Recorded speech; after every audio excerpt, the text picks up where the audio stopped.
picture this: a single flickering candle on the kitchen table, casting long shadows across a room that feels too big for just two people.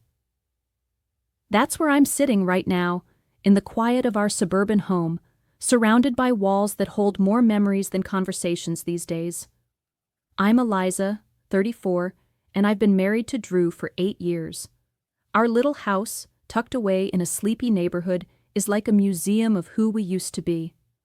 Framed photos line the shelves: us on a beach in Florida, sand between our toes, an anniversary dinner where we couldn't stop giggling over spilled wine, a random hike where Drew caught me mid-laugh, my hair a mess. Those moments feel like they belong to someone else now. We were so close once, sharing everything. Late-night talks about dreams we'd chase together, even the boring stuff like arguing over cereal brands at the grocery store. But lately, there's this silence creeping in. Fewer words, fewer touches. It's like we're carrying an invisible weight, and neither of us knows how to set it down. Drew, though, he's still the man I fell for. He's kind, thoughtful, with this quiet strength that makes you feel safe just being near him. He's a graphic designer, always hunched over his laptop creating something beautiful out of nothing, and he's got this knack for making me laugh even when I'm having the worst day. A silly pun, a goofy dance in the kitchen, he's got a way of lightening the air. But even that's been rare lately. Then there's Reed, Drew's buddy from college, who's been around forever. Reed's in his late 30s, a rugged outdoorsman with calloused hands and a sharp wit that cuts through any dull moment. He's got this easy charm, the kind that makes you feel like you've known him for years, even if you've just met. And Tara, well, she's more of a mystery. She's in her early 30s, works with Reed, and only joined us at the last minute. She's polite, sure, but distant, always keeping to herself, like she's got a wall up no one's meant to climb. I don't know much about her, and honestly, I'm not sure I want to. It was Drew's idea to get away, to try and stitch up whatever's been unraveling between us. He planned a camping trip, just one night in the forest by a serene lake, far from the hum of our daily routine. I can still see the spark in his eyes as he packed our gear: tents, sleeping bags, a cooler stuffed with snacks. He turned to me with this hopeful smile and said, "This will be good for us, Eliza." I wanted to believe him so badly. Part of me felt a flicker of anticipation, the thought of sitting by a campfire, just the two of us under a blanket of stars, maybe finding our way back to each other. But there was this other part of me, a quieter voice, that couldn't shake the feeling that a single night in the woods wouldn't fix what's been breaking for months. Still, I pushed that thought aside as we loaded up the car and headed out, the hum of the engine filling the silence between us. Hours later, we arrived at the campsite, a beautiful clearing nestled by a glassy lake, surrounded by towering pines that seemed to stretch endlessly into the sky. The air hit me first, sharp and clean, smelling of damp earth and moss, a stark contrast to the stale familiarity of home. The late afternoon sun painted golden streaks across the water, making it shimmer like a sheet of liquid amber. I stepped out of the car, my boots crunching on pine needles, and took it all in, feeling a tiny spark of something like hope. We started unloading, the trunk popping open with a groan as we hauled out our gear. Tent poles clattered together, a metallic jangle that cut through the stillness, while Drew took charge, pointing out spots for each of us to set up. His face was all focus, brows knit together as he gestured toward the lake. "Eliza and I will be right here," he said, nodding to a patch of flat ground just steps from the water's edge. Our tent, a small blue dome, went up first, its fabric rustling as we staked it down. From inside, I could see the lake through the mesh window, a perfect view of that endless shimmer. Reed's tent, a weathered green thing that looked like it had seen a dozen trips, went up nearby, close enough that I could hear him muttering to himself as he wrestled with the poles. Tara, though, chose a spot a little farther off, almost out of sight behind a cluster of trees. I watched her for a moment as she quietly hammered in her stakes, her movements precise, like she didn't want to be noticed. I wondered why she even came if she was just going to keep her distance, but I didn't dwell on it. The day unfolded with a kind of easy rhythm, the kind I hadn't felt in a while. We hiked a short trail looping around the lake, Drew's hand warm in mine as we navigated the uneven path. His grip felt steady, familiar, and for a moment I let myself believe we could be okay. Reed kept the mood light, cracking jokes about city folks like us fumbling in the wild. "Bet you'd trade this view for a Starbucks in a heartbeat," he teased, grinning as I rolled my eyes. Tara stayed a few steps behind, her camera clicking softly as she captured shots of wildflowers dotting the trail. She didn't say much, just offered a small smile when I caught her eye, and I couldn't tell if she was shy or just uninterested. Later, we sprawled out by the lake, passing around a bottle of cheap red wine, the kind that burns a little on the way down. The alcohol loosened us up, laughter bouncing through the trees as stories spilled out. It's the dead of night now, and the forest outside our tent is so quiet it feels like the world's holding its breath. There's just the faint rustle of leaves, a whisper of wind brushing against the trees, barely audible over the pounding of my own heart. I jolt awake, my eyes snapping open to nothing but darkness, the kind of black that swallows everything. Inside the tent, it's suffocating, the air thick with the scent of nylon and earth. I can feel the weight of Drew beside me on my right, his body a familiar anchor in the small space we share. His soft snores hum steadily, a sound I've heard 1,000 times, a comfort I cling to even now. But something's wrong. I can't shake this feeling, this prickling sense of a presence, like I'm not as alone as I should be. I lie still, barely daring to breathe, my mind scrambling to make sense of the shadows. Then I hear it. A faint, deliberate zip, the sound of our tent flap easing open. My breath catches in my throat, sharp and jagged, as I try to convince myself it's nothing. Maybe Drew got up for a quick bathroom break in the woods and is just coming back. But no, that can't be right. I can feel him here, his warmth radiating next to me, his snoring unbroken. Confusion twists into something colder, heavier, dread. My body tenses as I feel the sleeping bag shift on my left, the side that should be empty. There's a subtle movement, a weight settling in, a body sliding in beside me, slow and careful, like they're trying not to disturb the stillness. My heart slams against my ribs, each beat so loud I'm sure it'll wake Drew. I don't move, don't dare to turn my head. Then I feel it, a hand, not Drew's, brushing against my arm. It's cautious, almost tentative, but deliberate in a way that sends a shiver down my spine. The breath near my ear isn't Drew's either. It's heavier, rougher, a rhythm I don't recognize at first. My mind races, clawing through the fog of sleep and fear until a scent hits me, pine and smoke, sharp and distinct. It's a smell I've caught before, lingering around Reed after he's been tending the campfire or hauling wood. My stomach drops. It's him. I know it's him. I freeze, caught in this paralyzing tug of war between terror and something else, something I can't name. A strange, reckless curiosity that keeps me silent. That hand moves again, slow and careful, tracing the edge of my arm as if testing the waters, asking a question I don't know how to answer. Every instinct screams at me to react, to scream, to shove him away, to wake Drew and end this before it even begins. But I don't. I don't say no. I don't move. I just lie there, my breath shallow, my body a traitor to every rational thought in my head. I can feel the heat of him, so close in the confined space of the sleeping bag, and I'm hyper-aware of every sound, the rustle of fabric, the faint creak of the tent floor, the steady drone of Drew's snores just inches away. It's like I'm outside myself, watching this unfold, unable to stop it, unable to want to stop it. And then it happens. This silent betrayal in the thin-walled tent where every tiny noise feels amplified, like the forest itself is listening.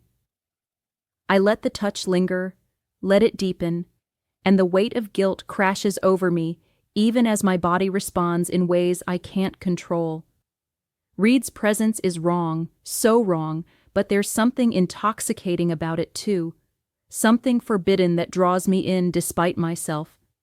He never speaks, not a single word, and I never look at him. I keep my eyes fixed on the darkness above, the tent ceiling a void that hides everything. The darkness becomes a shield, a veil over what's happening, letting me pretend for just a moment that this isn't real, that I'm not breaking everything I've built with Drew in the space of a few stolen minutes. The first thing I notice as I wake is the pale light seeping through the thin fabric of our tent, a soft gray that signals the break of dawn. It's quiet, save for the faint chirp of early birds outside, their songs cutting through the stillness of the forest. I blink, my eyes adjusting to the dim glow, and then I see Drew. He's still asleep beside me, his face peaceful, almost boyish in the way his features soften without the weight of the day. His arm is draped over my waist, a familiar weight that feels heavier this morning, like it's anchoring me to a reality I'm not sure I can face. My chest tightens as I watch him, his steady breathing a stark contrast to the chaos swirling inside me. How can he look so calm when everything feels so wrong? My stomach churns with a sickening mix of guilt and dread, and I carefully slide out from under his arm, moving as silently as I can to avoid waking him. I can't bear to meet his eyes right now, not after what happened in the dead of night. I unzip the tent flap with trembling fingers, the sound louder than I'd like in the quiet morning air, and step outside. The campsite is still, almost eerily so, the fire from last night reduced to a pile of smoldering ash, gray and lifeless in the center of our little clearing. The air is crisp, biting at my skin through the thin layer of my hoodie, and I wrap my arms around myself as I take in the scene. The lake is just visible through the trees, its surface a mirror of the pale sky above, undisturbed by even a ripple. I'm scanning the area, trying to ground myself in the mundane, when I see Reed. He's emerging from his tent, his movements slow, deliberate, as if he's been awake for a while. His face is unreadable at first, a neutral mask that gives nothing away, but as our eyes meet for the briefest of moments, I catch something. A flicker, maybe of acknowledgement, or regret, or something I can't quite name. It's gone as quickly as it came, his gaze dropping to the ground as he turns away, busying himself with something near his gear. My heart lurches, and I look away too, focusing on the dirt beneath my boots, as if staring hard enough at the earth will erase the memory of his touch. The morning routine kicks in soon after, a forced normalcy that feels like a charade. Drew is up now, his hair a mess as he crouches by the portable stove, boiling water for coffee. He looks over at me with a sleepy smile, the kind that used to melt me, and hands me a steaming mug. "I slept so deeply finally," he says, his voice warm, oblivious to the storm raging in my head. I force a smile, my lips tight, and mumble something about the fresh air as I take the mug. My hands wrap around it, seeking warmth, but I can barely meet his eyes. Every sip of the bitter coffee tastes like ash, my mind replaying those forbidden moments in the dark, the way I let myself cross a line I can't uncross. I'm sitting on a log near the dead fire, staring into the remnants of last night's flames, when Tara joins us. She's bundled up in a jacket, her breath visible in the chilly air, and she comments casually on how cold the morning is, her tone light as if nothing in the world could be wrong. I nod, barely listening, my eyes darting to Reed on the other side of the campsite. He's packing up his gear, his back to us, his movements sharp and focused, like he's avoiding any chance of conversation. But I feel it, this suffocating tension between us, an invisible thread pulled taut with every glance I can't help but steal. Each time our eyes accidentally meet, it's a jolt, a reminder of the secret we share, a weight that presses down on my chest until I can hardly breathe. I'm lost in these thoughts, poking at the ashes with a stick when Drew comes up behind me. His arms wrap around my shoulders, a gentle, familiar embrace, and he rests his chin on my shoulder, his breath warm against my neck. I stiffen for a moment, caught off guard by the tenderness, my mind still tangled in the mess of last night. But I force myself to lean into him, to play the part of the wife who hasn't shattered everything. I can't let him see the cracks, not now, not when we're still out here in the middle of nowhere, pretending everything's fine. My eyes drift across the campsite, and there's Reed, standing near our tent now, his hands shoved deep into his pockets, his face a blank slate. My heart kicks up a notch, racing so hard I'm sure Drew can feel it through my back. I brace myself, waiting for Reed to say something, anything, to let slip what happened in the dark. I imagine the worst, his voice cutting through the morning air, a confession that would unravel everything in an instant. But instead, he just shifts his weight, his eyes avoiding mine, and mutters something about needing help with his gear. His voice is low, almost a grunt, and then he turns away, walking off toward his tent like nothing's wrong. I watch him go, my breath caught in my throat, a strange mix of relief and dread washing over me. We're not going to talk about it. Not now, maybe not ever. But that silence doesn't erase the truth. It just buries it deeper, like a ticking bomb waiting for the right moment to detonate. I can feel it ticking even now, every second a reminder of the secret I'm carrying, a weight that grows heavier with every breath. We finish breaking down camp not long after, the mundane tasks a temporary distraction from the storm inside me. I'm folding up our sleeping bags, my hands moving on autopilot, when Drew comes over, his presence a quiet comfort I don't deserve. He takes my hand, his fingers warm and steady, and pulls me aside, away from the others, toward the edge of the lake. The water is still, a perfect mirror of the overcast sky, and for a moment, it's just us, standing there in the quiet. He looks into my eyes, his gaze soft, searching, and I feel my chest tighten, like I'm about to break under the weight of his trust. "I'm glad we did this, Eliza," he says, his voice low, almost a whisper. "I feel like we're starting over." Those words hit me like a punch, sharper and more painful than any accusation could ever be. Starting over? How can we, when I've already torn apart the foundation of everything we've built? Guilt surges up, hot and suffocating, clogging my throat until I can barely breathe. I blink hard, fighting back the tears that sting at the corners of my eyes, because I can't let him see them. I can't let him know that his hope, his belief in us, is built on a lie. I've lost more than just his trust, even if he doesn't know it yet. I've lost a boundary, a line I can't redraw, a piece of myself I didn't even realize I was giving away until it was gone. All I can do is nod, my lips pressed tight, unable to form a single word. He smiles, that gentle, oblivious smile that used to be my safe place, and I feel like I'm drowning in the space between us, in everything I can't say. As we pack up the last of our things, I find myself lingering by the lake one final time.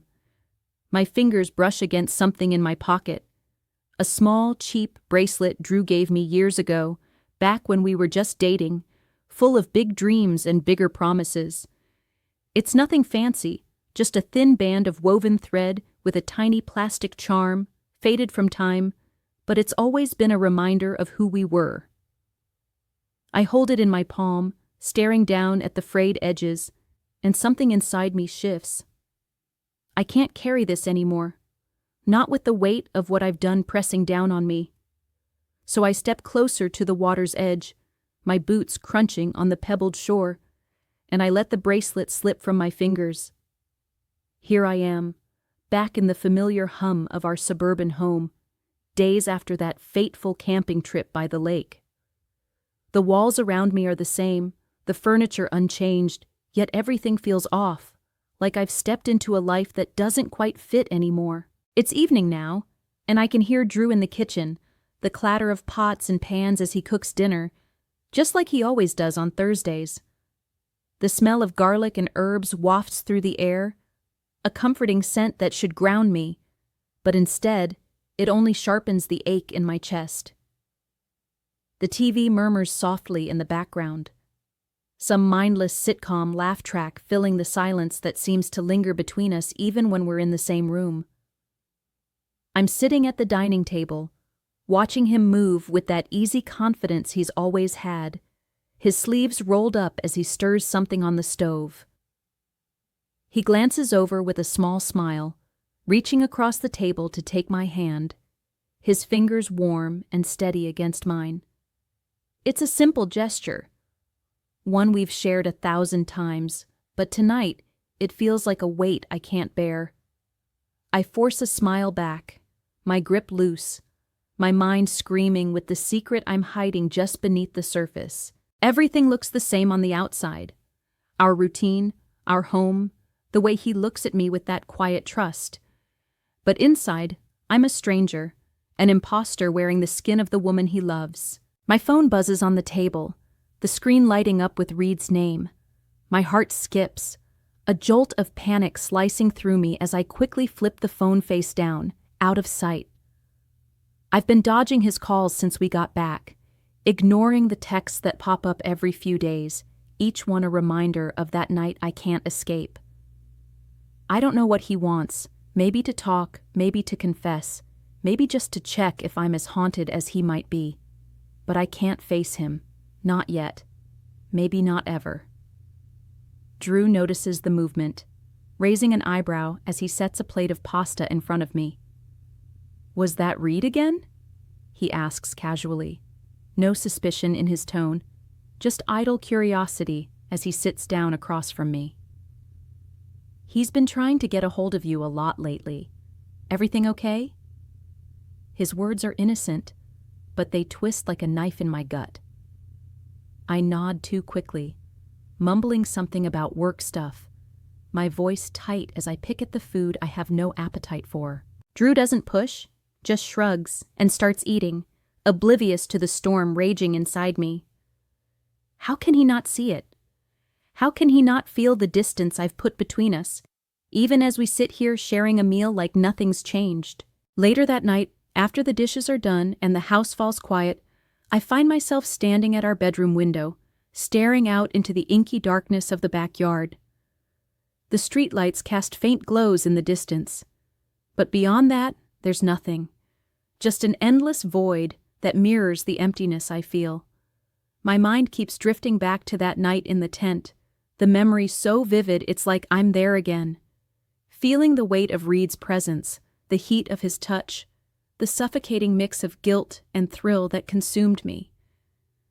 And the truth I've been avoiding slams into me with brutal clarity.